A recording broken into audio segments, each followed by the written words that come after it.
Today we're talking about education in Puerto Rico. We have Enid Marie Reyes. This is the Puerto Rico Business Broadcast. Live from San Juan, Puerto Rico.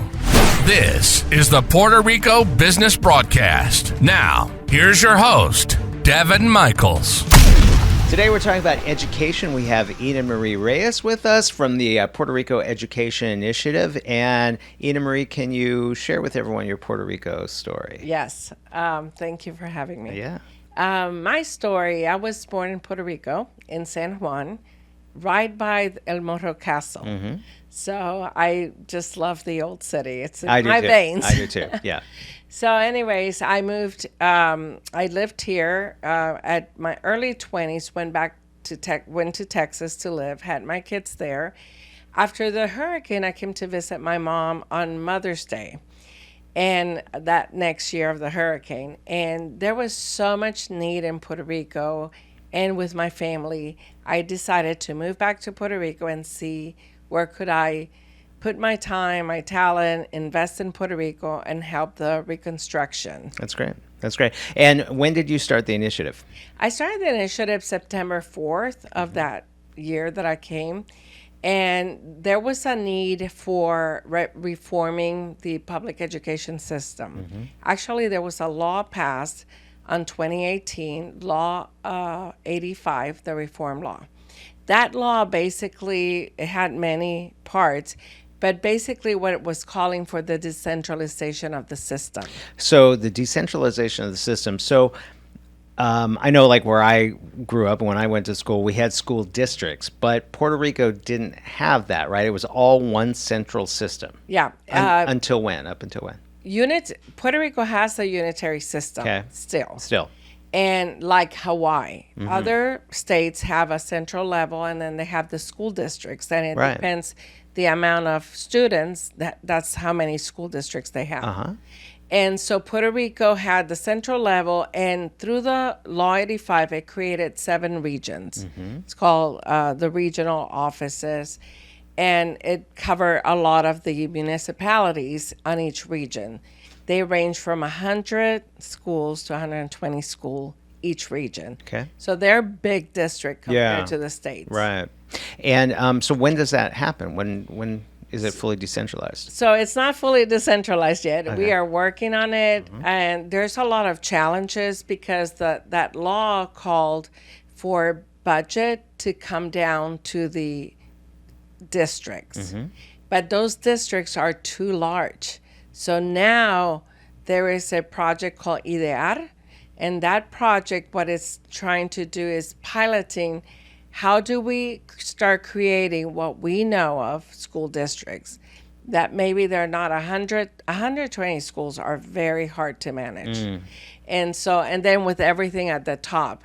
So I think I know through the years, they started moving down, maybe hiring principals. Imagine 856 schools, and all the hiring was done at a central office. The bureaucracy and the process was so delayed and so hard. So in last 2 years, they've been trying to pass the hiring of principals down to the regional offices so that they would the process would be so much faster. So what do you estimate? Like, how long do you think it'll take to actually get this in motion? Well, we were at a meeting this week. I know we're in Puerto Rico, so yeah. So I think that there is there's many groups in government, the U.S. government, pushing for the decentralization. I think that there's now a more concrete plan. So I would estimate maybe 5 years. Okay, 5 years to fully. Yes. Mm-hmm. We're launching, there's a launch of a pilot district, what we know as in the state as a district. So that's I think there's going to be like 3 district piloting launching for the next school year, mm-hmm. and just kind of see how it works, how it functions, passing the some of the duties that the central office is doing down to the ORES, down to the schools. But they're looking for autonomy. Central office is in San Juan, and you have a school all the way, let's think, west side of the island, Mayagüez, extreme west. And for them to have purchasing power, it's very slow. Yeah. So we hope that this decentralization starts taking care of those things. And how would you actually roll out something like that? So, for example, if there are more tasks that are going to be handled on the local level, then you need administrative people to do that, right? And so when you hire those people, do you then take some of the people out of the main central organization? Or do we end up with 10 times the staff in the whole district in the whole system than we normally have? Like, what are the logistics there? That's a really good question. Yeah. And I don't think everything is ironed out right on paper. Okay. But in the conversations that I've been, you definitely, central office in the states, they function like the public policy, the big budget, and so when you pass duties down, the implementation. The implementation. Yeah. I think that honestly, you have to start passing those people, those employees that you have at central level, trying to fill in the gaps of those districts. Because then, imagine now maybe HR is all done at a central level. So when you move down to the district level, you need HR people in each of the districts that are created. Sure. And we have 7 regional offices. Probably they haven't decided. They're just kind of looking at numbers and costs. How many more, they're not going to be called probably regional offices, but how many more district or sub offices you create. Sure, I understand. So Puerto Rico has the lowest ranking of any state territory in the nation as far as education numbers. Is that correct? I think, I'm not sure now with the data, but I know that we're very, very low. Our academic proficiency is low, and that's why one of our projects have been, we've been kind of like a diagnostic tool. Right. Our initiative. I look at you as like a troubleshooter. Yes, and I am a troubleshooter. Yeah. But when we came to be, we started visiting all these 7 regions and kind of helping them do strategic planning, which is something that they didn't practice as much. I don't know why, cost or, resources, but we started helping them look at what do you have, where are you good, what are your top goals for your district for that year. And we went and did a whole day working strategic planning session with all the 7 regional offices. And then we started hearing our academic proficiency is so low. It's like, why? And so our team at that moment decided, why don't we go and do diagnostic work and go to the regions, maybe go to the schools, go to the classrooms. So we started studying the data. And I think that that's one of the key things that maybe Puerto Rico can shore up more is working with data. And so we started looking at the data, and we started seeing that math specifically, when kids went from 4th to 5th grade, the proficiency dropped. From where to where? 4th to 5th. That's when that's when it starts to drop significantly? Significantly. But from 5th to 6th, it drops that it never recovers. And you look at the graphic data, it never recovers. So we were like, wow. Why, and now why is that? So that's what we did. We went in diagnostic work. And so we visited some classrooms, and a lot is, we have a shortage of teachers.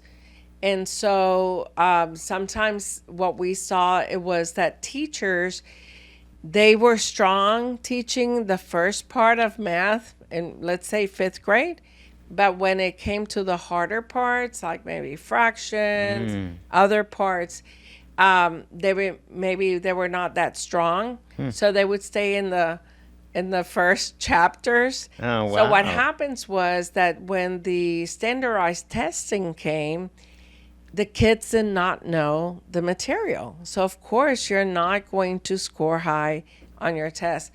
Others are teachers that did not master the subject. Just the load on teachers. Teachers here don't do their work in computers. They have so many forms to fill. Wow. That it takes a lot of their time. We found great teachers that did great work, but the load, the lack of planning, many of them are great, and I think that their hearts are great, but what we saw sometimes is the lack of skills. Gotcha. Yeah. All right. We're going to take a quick break. We'll come back. We'll be back in just a moment with more Enid Marie Reyes. Don't go away. Hey there, it's Daven Michaels. Welcome to the San Juan Social Club Cruise.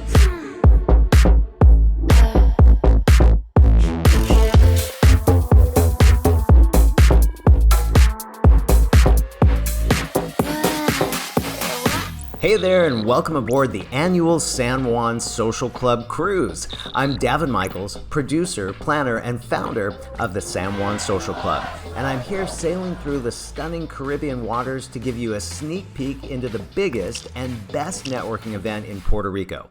The San Juan Social Club Cruise is an unforgettable experience designed for Puerto Rico residents and those looking to learn more about Puerto Rico that want to network, make friends, and learn about all of Puerto Rico's vast resources and economic opportunities.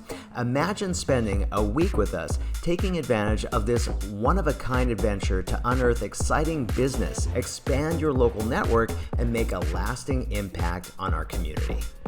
40 years of getting together in business groups. This is the most value I've ever seen. Networking was spectacular. I'm definitely coming back next year. It is just amazing, like no other cruise. One of the best investments I've ever made. Way more than I could have imagined. This is where to be. I've met people from all over the world. People that are making the world a better place. Really high caliber entrepreneurs and investors. And blown away. It's incredible, the energy. It's a total party the entire week. You're making so many friends. Blew my mind. The trip absolutely paid for itself. We'll be here next year. This is the adventure of a lifetime. Networking and schmoozing while Caribbean cruising. Join us in paradise for the San Juan Social Club Cruise. See you on board.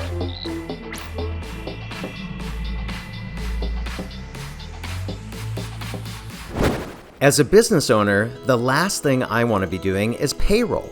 Not only do I not want to be doing payroll, but I don't want my staff doing it. Heck, I don't even want my bookkeeper doing my payroll. Why? Because payroll is complicated, it's cumbersome, the liability is high, and if you ever screw it up on the employee side, trust me, they'll never forgive you. That's why I use Easy Checks Caribbean. They make payroll easy, painless, and trouble-free. Here's how it works. My assistant gives Easy Checks the hours. And that's it. That's all we do. And then the next week, our employees receive their checks, or most of them just receive their direct deposit, and that's it. The taxes, the compliance, the disbursements, the quarterly tax filings. We just give them the hours, and that's it. I love Easy Checks. Visit easycheckspr.com or call 787-379-0241. Mention the broadcast, and the first 3 months are on the house. Whether you have one employee or 1,000, Easy Checks Caribbean, making payroll easy for businesses across Puerto Rico. And we're back with Enid Marie Reyes with the Puerto Rico Education Initiative. And we were talking about how proficiencies go down considerably in 4th to 5th and 5th to 6th. Yeah, in math. And we talked about some of those reasons. Is it primarily math? It's primarily math and then Spanish. And Spanish. Spanish, surprisingly, is very low. But I think that we didn't do that much diagnostic with Spanish.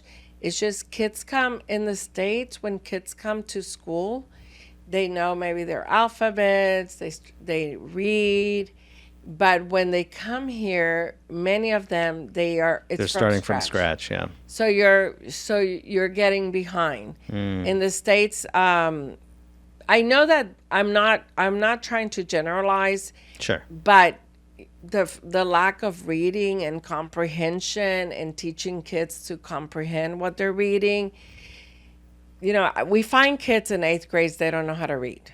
Yeah. And so they've been passed from grade to grade without reading. So, it compounds.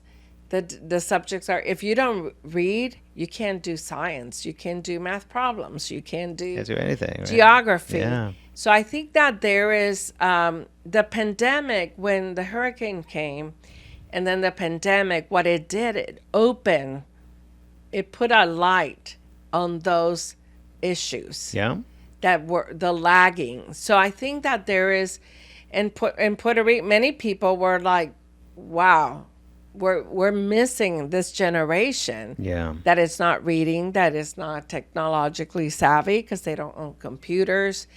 So so there's a movement on how do we help kids read and get out of the box. Yeah. Because what worked many years ago doesn't work now. So you have to think through and establish, okay, how can I have you a year, how can I take you from, let's say the 8th grader, how do I take you from no reading to reading and graduating in 12th grade and going to college? Right. So so I think that's a big challenge. What about English? English was mandatory in Puerto Rico until a government, I'm not going to say who was in power, but I was in Texas by then, but so English was a mandatory. Who was it? No, you can say it. I mean, who abolished? So English is not required? Well, English is a required, but a government came and said Spanish first. Okay. Like first language. Yeah, that makes sense. And so the importance, like, let's say my mom is 86. She went to public high school in Ponce. Yeah. She had to learn English. Like, it was mandatory.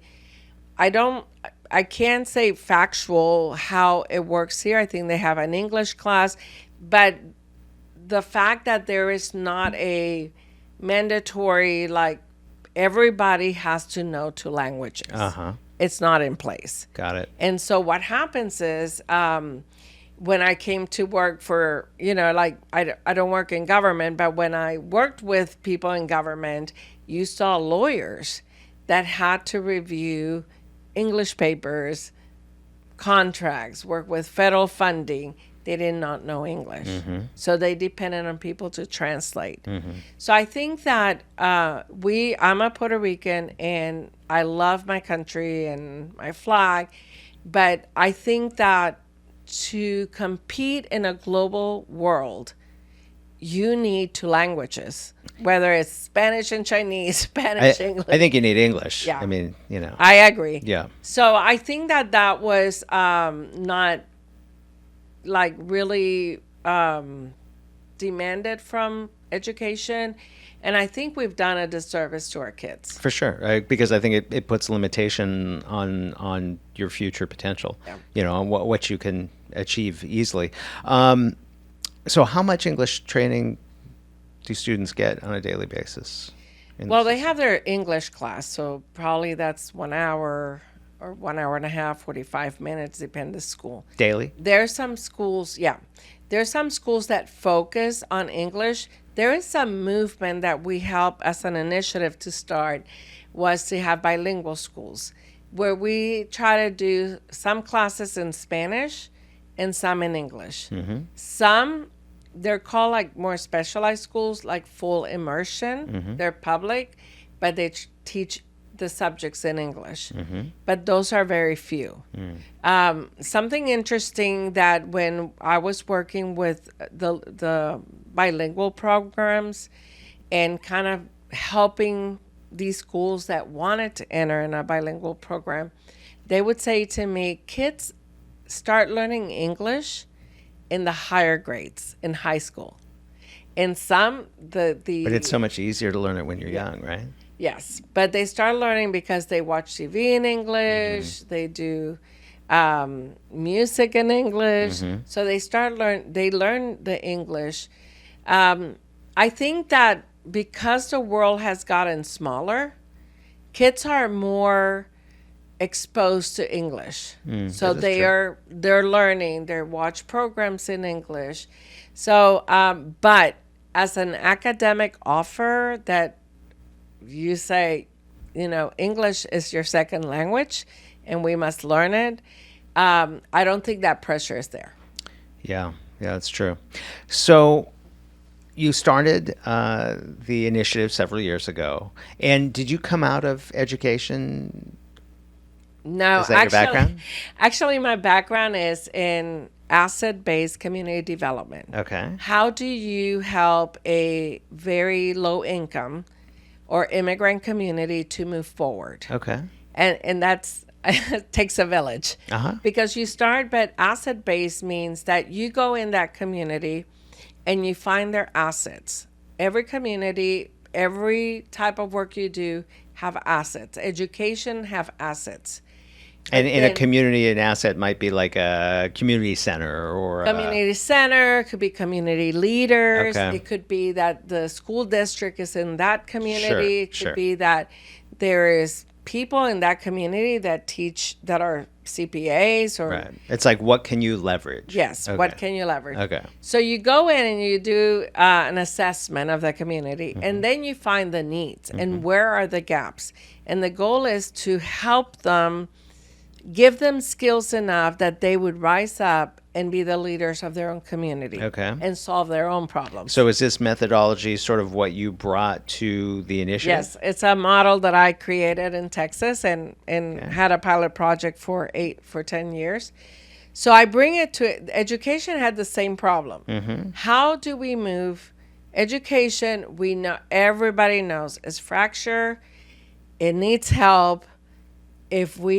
Some people say just plow it down. What do you mean by plow it down? Like just get rid of it Like and start over. from scratch. Got it. Okay. Yeah. But there's so many assets. Right. There's so many good people there, hard workers that year after year have been investing. So I think that's not the right way to go. Maybe in some cases it would be, but not here. But it's like, how do we assess the needs of the education system, of the regions, of the people, and then how do we give them the tools to succeed? Because I'm not an educator, I'm an executor, but we have a subject matter expert in our team, and so how do we start leveraging and bringing these resources, and then create train-the-trainers? Because at the end, they can't be. You have to make it sustainable to the system. So that's kind of what we did, and there was a lot of things that you're like, it's bad, and you look, it's bad. But what were the keys that you could switch, or the switches, that if you turn this knob, it would start the chain of reaction? And so that's what we did. We were like a startup, our organization, and that's what I love. I love entrepreneurship. And the good thing was that the board saw it. Don't beat a dead horse. If it doesn't work, move on. And so we started doing diagnostic work. I think that my first year was relationship building. When you come to Puerto Rico to work, though I'm a Puerto Rican, it's about trust. It's about trust. People knowing that you do not have other intentions. Right. It's about, and I would say, when I would start the meetings, I would say, my name is Enid Marie Reyes. I'm the executive director of the Puerto Rico Education Foundation, was the original name. I don't need a government contract. I don't need a favor. I'm here to help you be successful. And I think that is the first step. Once that fear of who are you, what is your motivation, what is your agenda came down, then the doors started to open. Then I would ask, how can I help you be successful? And I think that narrative just really changed the way that we work with the system. In the system of in the Department of Education, there has never been an organization like ours. So and I know that. So here's what we're going to do. We're going to take a quick break, and then we'll come back and we'll delve deeper into that. Don't go away. We'll be right back. I want to take a quick minute to tell you about an organization that's very near and dear to my heart because I started it. The San Juan Social Club is at its core a community of extraordinary people getting together for food, fun, networking, and philanthropy. What started out a few years ago as a small gathering of friends has blossomed into thousands of entrepreneurs, business owners, movers, shakers, and change makers here in Puerto Rico. We hold monthly free social, learning, and community service events. We run an annual networking cruise, which is truly an unforgettable experience. Plus, we just started securing member exclusives on things like discounts for professional services, restaurants, and service businesses on the island and beyond. If you spend any time at all in Puerto Rico, we'd love to see you at our next event. Visit sanjuansocialclub.org to get on the invite list. Again, that's sanjuansocialclub.org. Hope to see you at our next event. If you're a business owner, listen up. This is a drum I've been beating for decades now. If you aren't outsourcing your business processes like sales, customer support, marketing, lead generation, etc., you're leaving so much money on the table. Consider trying out mVision BPO call center and staffing. This company is unique. Their staff is unlike any other offshore firm, with cherry-picked, overqualified agents who speak perfect English, sound American, and even understand U.S. culture as well. If you know me, you know that I built and ran an outsourcing company for years, so I know a great outsourcing company when I see one. To see all the reasons why mVision is the hidden gem in outsourcing, visit their website at mvisionusa.com. On the site, you'll see videos of their agents speaking perfect English. You won't believe they're offshore. Plus, they're offering exclusive credit packages and 2 weeks of free onboarding to listeners of the broadcast. mVision, outsourcing done right. We're talking about education in Puerto Rico. We're with Enid Marie Reyes. And Enid Marie, when you started your nonprofit a few years ago, initially you had this idea, and did you go out to sort of some angels to raise that initial funding? Yes, actually, we started with Walton Family Foundation. Oh, okay, great. And then Bill and Melinda Gates Foundation, they gave us money. And so essentially you submitted to these grants and you shared your vision. And what was your vision at that time? I mean, was it the Puerto Rico school system is broken, we're going to fix it? No, I mean, that's too broad. What was that? Okay, so to me, I think of economic development. Yeah. I think of the future leaders of Puerto Rico. Yep. I think of, who are going to be the future businesses. Mm-hmm. And when you think... To me, it's about the kids, because we already went there. Yeah, we were kids. We're in our age. That's mature.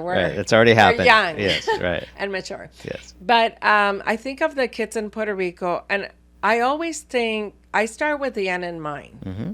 And these kids, how prepared they're going to be to run this country. Mm-hmm. Business development, the economy of a country. Sure. And to keep democracy in a country. Mm-hmm. So I start with that, and it seems like big, but you have to look at what you do will create an impact, and that impact will have long-term ripple effects. Correct. So then you start from the end back. So I started saying, okay, doing diagnostic. Okay, where can I start with the funding? Because I don't have all the funding of the world, Sure. nor I'm the Department of Education, nor I intend to change the whole thing. Sure. But what would be, again, those key things, those levers that I can push or change or invest in that can create long-term ripple effects? Sure. So I focused on those. The academic proficiency. Can you give me an example of one or two of those assets that you leverage, or those needle movers, if you will? Or low hanging fruits. Or low hanging fruit. Right. I Sure. think like the one thing that I started something called EduTalks. It's like you and I here talking and helping parents think through education. I think that the narrative, the education needs to be on everybody's mind. And so we started talking about education, what is happening, academic proficiency.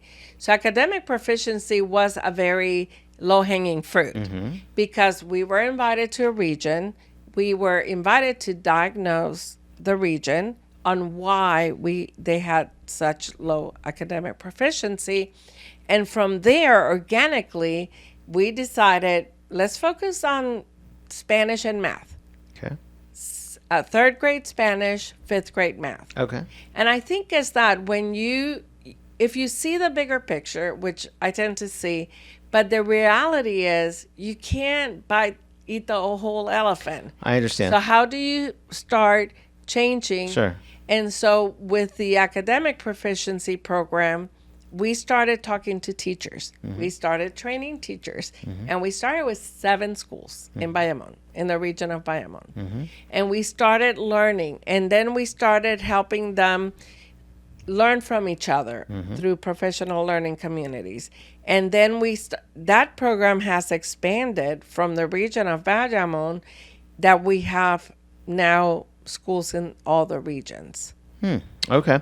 And so you attacked 5th grade math because that's where the proficiency drops off, and 3rd grade Spanish. Why? I'm just curious, why 3rd grade Spanish? Was that another drop off point? Spanish because it's the first time they test in the standardized testing. Okay. So we don't have any information data from before. I see.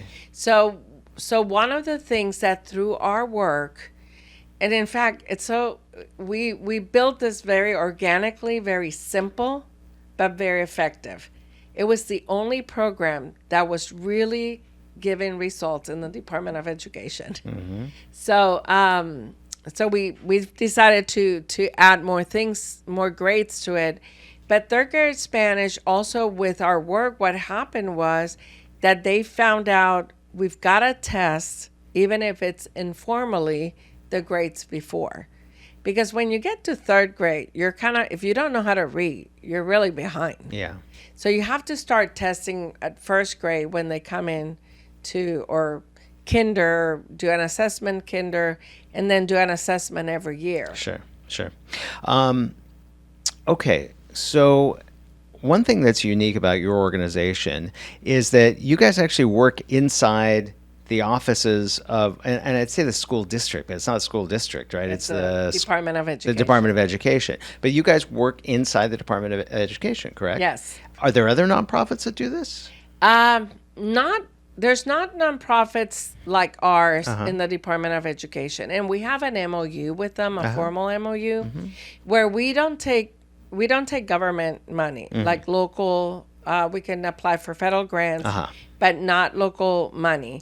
But we give in-kind to the department. Okay. And the goal of that accelerates the projects. So in the States, we have ed funds, and those ed funds can be the bank of the department or the district or a university, or they are somebody that comes alongside with them. So that's what we chose to be. I say this many times, we're like the HOV lane in the highway of public education. Right. We're independent, but we run together. And why? And I think at the beginning when I moved here, I've been here 5 years now, people criticized us a lot. I'm sure. But because they say it's broken, the system. Yeah, but it's the system and it's there. We're not going to be able to replace it Right. or change it. So why not go to those root systemic issues that they have and help them build them and provide assistance, provide resources, training, so that they can grow in the knowledge and skill and be more effective in their work. So can you give us some examples of maybe a few projects that you guys are doing? Yeah. Yeah. One great project is the which I started. To be decentralized, you need to decentralize budget. You need to decentralize the money. But in Puerto Rico, the monies follow resources. Okay. And in some states they do. So it's not, but 33 states out of all the states, they have a per pupil funding formula. And Got it. a So budget. when you say the money follows resources, it's geared towards the amount of students they have. Is that what It's you mean? gear amount to the teachers they have. The teachers. So in Puerto Rico, how many teachers you have, how many resources, and that's what your budget is. Okay. So, but the budget doesn't follow the student. It's not based on the student need. And so the question is, how much do I need to educate a child? And so with that, you create this per pupil budget. So that student can go from any school. That budget will follow the student. They're in elementary school, they have it, an amount, middle school, and then high school, and it follows them. So there's no shortage. We're not talking about excellence in education. We're talking about adequate education. Okay. So that's a project that you're spearheading. So that's a project that I've been championing. We started in January 2020, and what we did is we brought a resource that helped different districts in the states diagnose the department and create an infrastructure with recommendations on how the Department of Puerto Rico Education could implement a per pupil funding formula. Well, now after all these years, we're finally moving forward to that. So we've been working with we have gone through many secretaries. We're kind of the champions. A new secretary comes in and we're like, go in. It's like, You almost this have is to start over in a way, right? Yeah, but it's been interesting because our foundation, and I think that's what the beauty of it, in Puerto Rico, when government changes and new leadership comes in, they're like many times disconnected of what was done in the past. That's why you want these kind of private-public. Yes. Yeah, just like Invest Puerto Rico is to DT. Yes. Yeah. So no, I see the value in that. So for there's sure. a value to Big that time. because for a time when we had many secretaries that were not confirmed, guess who they called to the table to catch them up. Yeah, Right. Because No, I get it. we hired a consultant team to help facilitate a strategic planning session for the department and help them create a strategic plan. So, but I think I want to make a comment because one of the things why we stand out, we're not here to judge the Department of Education. We're not here to, we all see where the mishaps or where they're lacking. We're here because we need to educate our kids because Puerto Rico, the future of Puerto Rico, the Puerto Rico of tomorrow is counting on it.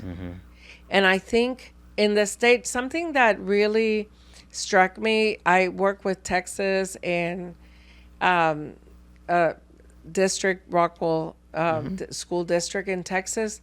The community, the businesses, we did when this breakfast for teachers at the beginning of the year, everybody came together to cheer them or help or what do you need? How can we help you? And in Puerto Rico, they rely so much on government that's what I'm trying to change also. Right. How do businesses, like if your business is near a public school, go to them, maybe ask them what they need from you. And so it's also a cultural mind shift that we're trying to do. Sure. Well, wow. I wish we would have more time to talk more about this. Enid Marie, so you're a 501c3, yes, correct? And you're approved for Act 60 donations as well, right? So if people want to get more information on the initiative, where can they go? They can go to our website, is preinitiative.org. Pre-initiative. It's PRE initiative.org. Okay. And we're there.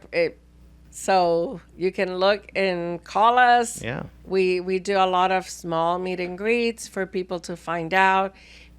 We do many events. We have other projects, but our cool ones are Camino Hacia la Meta, which is the academic proficiency program. We've created now virtual notebooks from 1st to 5th to try to help them. And also is looking for what will happen next. Maybe the pandemic happened, but what will happen next? Sure. That the kids will have to be home. And so we are small, but we do great things. That's awesome. And lastly, do you guys have an annual or a twice annual fundraising event or anything like that? Yes, we do an event called Brilla la Comunidad Escolar. And I'm not much about galas, but because I want to highlight. People like galas though, and it's a good way to raise money because you got to give people what they like. Yeah. And if they can receive something that they enjoy and still do good, what's wrong with that? Yes. Right. I think we're gonna do a gala this year. I think it's a great idea. And a golf tournament. And everybody loves golf, right? And so I think those are both great.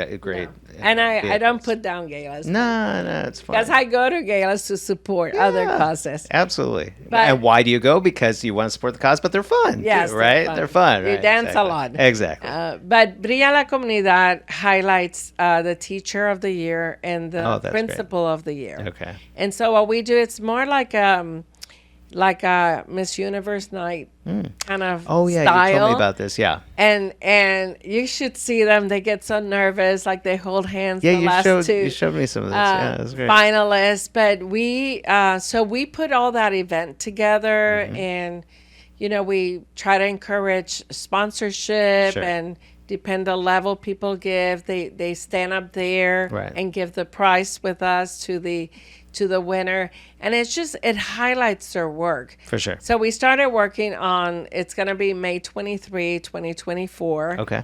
And so we are starting to work the plans. It's a nomination based. Great. And then it goes through a panel.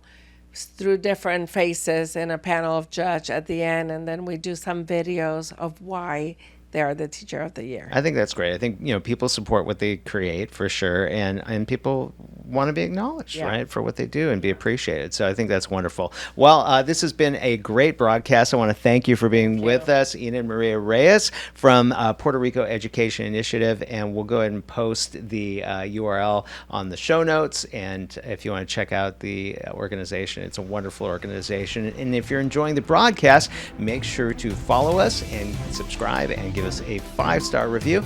And until next time, this is Daven Michaels. Live your true life adventure. We'll see you soon. Bye for now.